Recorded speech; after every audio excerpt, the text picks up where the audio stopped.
Hello there guys, welcome back to Younes Talks Football, welcome back to a brand new video. I hope all of you are doing well today as I give you the latest after Chelsea's win yesterday over at our West London neighbours Fulham, where we got the job done, and happy days because look, we were going into that game thinking we got to keep up the momentum, we got to make sure we don't blow it. If we blow it, it's going to go left, and thankfully it hasn't gone left, it's only gone straight. We beat Brighton in the Carabao Cup, we've taken a win forward into Fulham, we've beaten Fulham, we've taken 2 wins now into Burnley. Let's hope we beat Burnley, and then bring on the Arsenal. I didn't think I'd be saying that 2 games ago, let me be real, but we are here. So have Chelsea managed to clutch themselves out of the death? I'm thinking and I'm hoping so. But we're going to get into the latest and what is happening across the board in relation to Chelsea and someone in particular. You've probably read it in the title, so if you have and I've decided to put it there, then you know who I'm on about. If I haven't put it in the title, stay tuned. Now, to be sure that you catch all the content on here, even when I'm away and away from my setup and whatnot, you're going to like the setup that's coming, by the way, because I've got things in the pipeline. We've got to make the upgrades on Younes Talks Football. It's time. It's time. You guys all deserve it, so we're going to get into it. But make sure you guys are here for that in order to be here for all the content as it drops and for the new setup when it comes. Make sure you're hitting the subscribe button, make sure you're hitting the notification bell, and making sure you're hitting the like button if you do enjoy the content. Much appreciated. Check out the socials. They are on screen and in the description for you guys right now. Let's get cracking. So, we've got injury news, and it's not good news. Oh, well, it's not good news. I know for a fact some people are going to say. Some people are going to come on here and go, it's great news. This is fantastic news. What do you mean it's not good news? No. We don't wish injuries upon people. No, we don't. Now, look, Ben Chilwell is out. We know this, but he was meant to only be out for a month. Well, we now have the latest in terms of how bad it actually is. Ben Chilwell came on Instagram himself to let all the Chelsea fans know that he is sorry, that, he can't catch a break. Trust me, mate, you're not the only one. We have a whole squad full of people that can't catch breaks in terms of injuries, Reece James included. Let's get into what is the latest and how long he's out for. Newsflash, it's not a month, it's more. Here it is. Ben Chilwell is out for 2 months until December, according to Daily Express, the Daily Express, basically. They've come out and made it clear that he's out for 2 months. He's set for a lengthy spell on the sidelines in a fresh setback. I think basically they've come to a diagnosis of just how bad the injury is in relation to the hamstring that he picked up. And because of that, he's out for 2 months. So, look, in hindsight, people would be looking at this and thinking, the vice captain, he's out, we need him. But with the way that we've been playing, and the couple of developments that Pochettino has managed to get into fruition, which I didn't think any of us expected. What are they? Number 1, Chilwell at left back. I stick to this and I will always stick to this. He's not a left back. He shouldn't be playing at left back. He's proving that he can play at left back.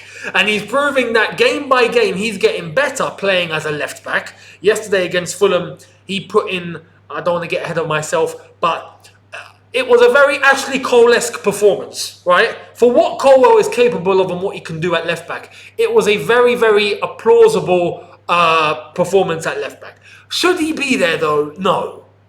But he can be there when needed.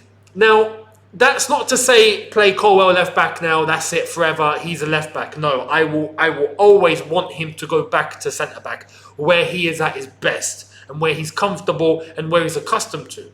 But he's an option. On top of that, we've got Cucurella, but I'm going to come to him in a sec because he is the option number 2 in relation to the 2 developments that Pochettino has brought into this team. Maatsen is also available, but the thing with Ian Maatsen is we're going to come to him later. But I don't think Poch sees him as a left back. He's just not a left back. So I find it baffling because I trust him at left back when it's required that he needs to play at left back. I wouldn't play him at left back by choice. I would play him right wing, left wing in the attacking positions because that's what he can do. That's where it looks like he's his best. And his technicality on the ball is something that this team needs, and he definitely offers more when he's playing in an attacking role. but he can play left back. He is a left back. He's a left back that's been converted into an attacking player that we didn't think was capable, but turns out he very well is. So we've got the options. But the other guy is Cucurella. Now, Cucurella has been playing right back recently. And somehow, it works. It works. I don't understand. I don't know how. Against Brighton, he played great there. Against Fulham, he played great there. I think I don't want to get ahead of myself, but I saw something and I forgot because I saw it earlier on today and I didn't save it. But apparently, in terms of the position that he's playing as a right back. I'm not sure if it's the amount of times that players have gotten past him. I think in terms of the fullbacks in the Premier League so far, he has the fewest. He has the fewest players that have actually got past him.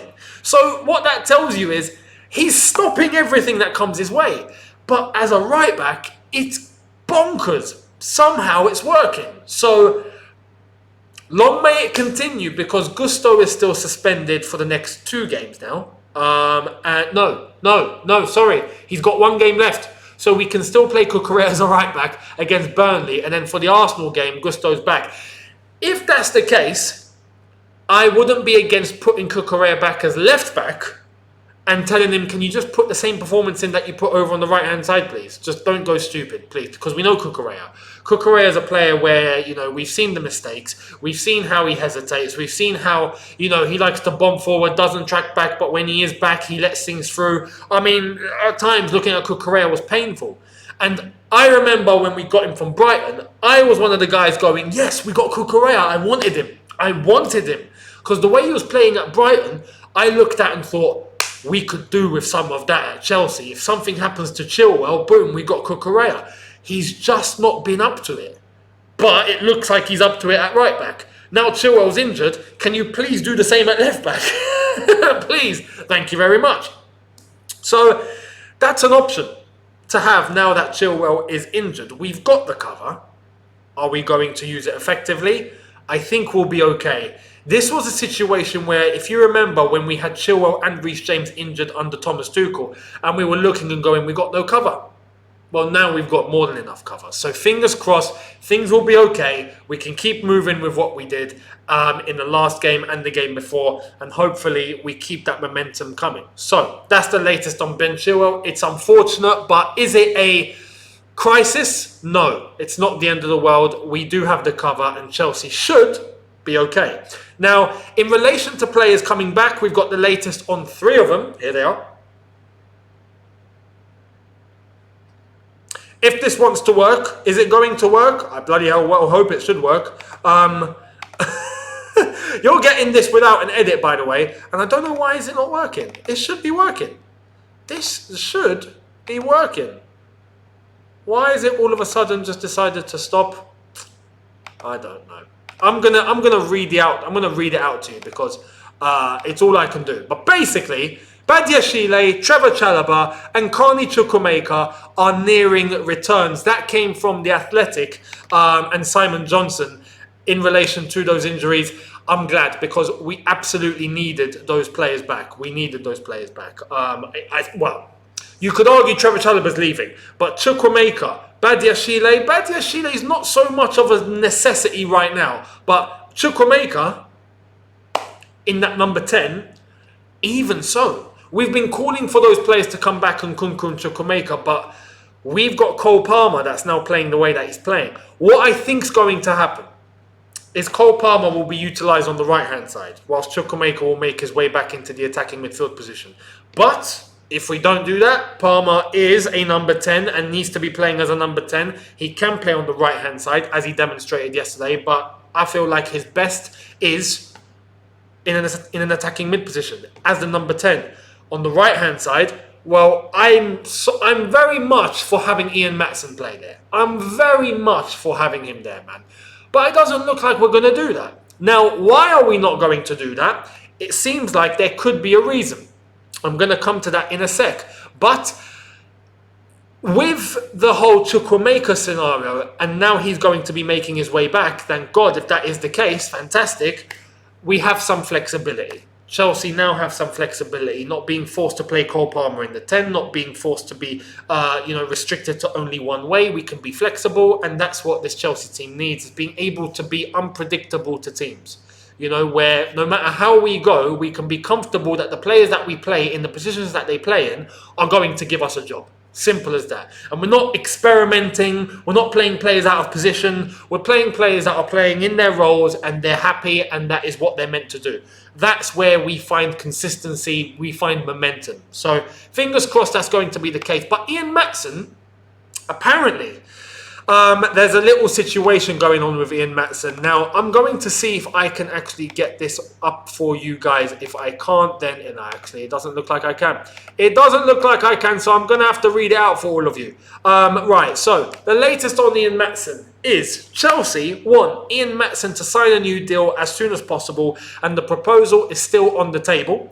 Conversations will continue, but there is no agreement. If nothing is agreed upon, Chelsea will consider selling him in January on a permanent transfer. And we know this because he's got his contract coming up. So, his contract's running out. So, with the offer that he has on the table, I don't quite understand why there isn't an agreement.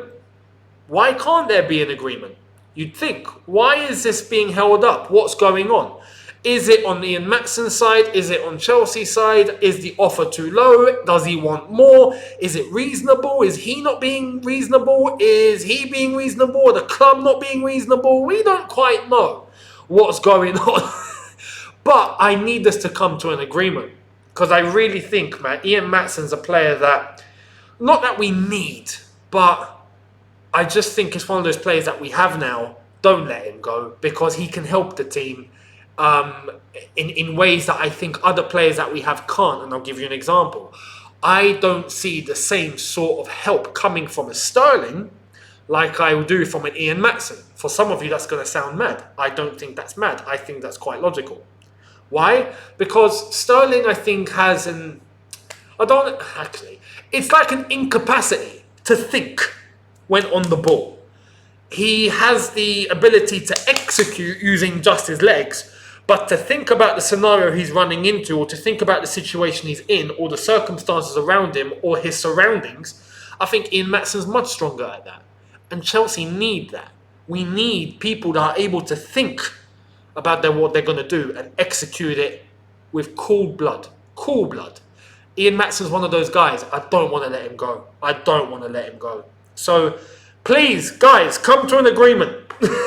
Come to an agreement, and we can move from there. But Ian Maatsen, that's what's holding it up, and that's why I think he's not playing as much, or, he's not being selected as the number one option. Whether it's at right wing, attacking mid, left back, wherever you want to put him, that he can play, and he's versatile, but he's not being selected much. So, let's hope this comes to a conclusion. Let me know your thoughts in relation to all of that. That's not where we end, though. We end with the latest on Frank Lampard. What's going on with Lamps? Well, it looks like, I think listen, who's his agent? Who is Frank Lampard's agent? I need to know. I need to know who is his agent. Because his agent is getting this guy gigs left, right, and centre. For the ones that don't know what a gig means, well, a gig technically means a concert, but a gig is a job. An appointment, an event. It's a gig, right?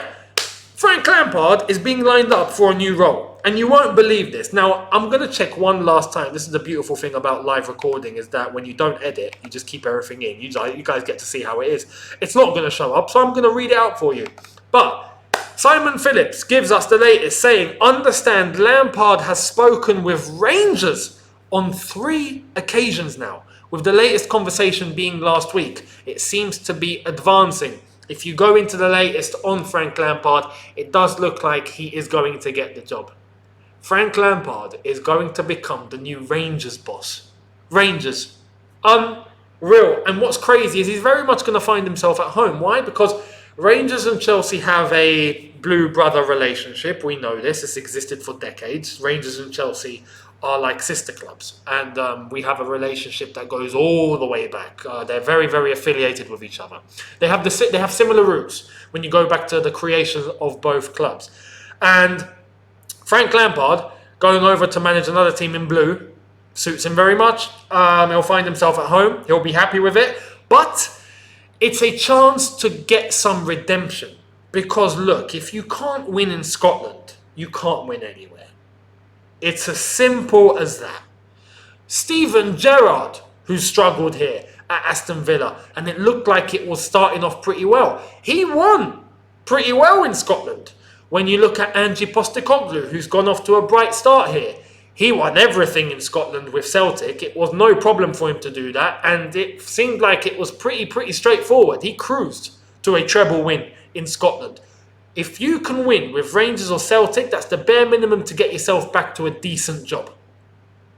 Instead of having to go to the Championship or League One and then just remain there forever. Because you go to the Championship or League One, chances are you're going to stay there. Unless you really impress or you get promoted to the Premier League and then you start making your way up, like a Vincent Kompany, for example, who's being touted for a big job in the near future, maybe. This is Frank Lampard's opportunity. I would have written him off. Everyone's wrote him off right now. But you're going to Scotland. If you can win trophies in Scotland, you get your wild card back into the conversation to a Premier League club or somewhere in Europe. This is Frank Lampard's big opportunity to prove to everyone that he's not finished. Because right now, let me be honest, it looks like he is. So it's up to Frank. I want him to succeed. It's Frank Lampard. I don't want him at Chelsea, I'll be honest, because he's not there. He's not at that level. But I want him to succeed because it's Lampard. If it wasn't... Look, Steven Gerrard, let's be honest, I really couldn't care less about. I mean, good luck to him. You know, good luck. I do hope you succeed, right? But I want Lampard to succeed. You know, much like I would want John Terry to succeed. Or if Drogba got into management, I'd want him to succeed because it's Lamps. It's Lamps. So, look, please, Lampard, go over to Rangers and please make it work. Please. We'll be rooting for you. Please. Because if you don't, then I can happily come on here and say, mate, I'm sorry, but it's just not for you. Management is just not for you.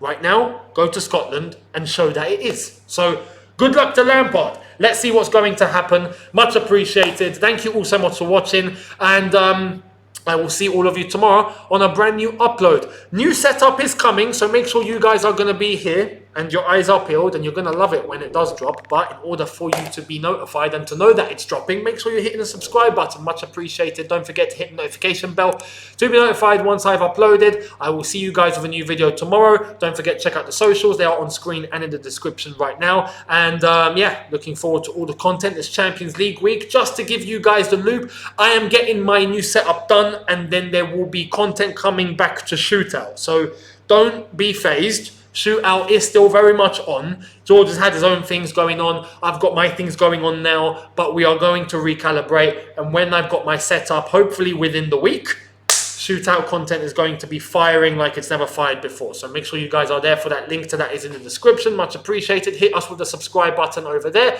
much like over here. And I'll see you guys tomorrow. Thank you so much for watching, people. Have a good one. See you tomorrow. Take care and peace.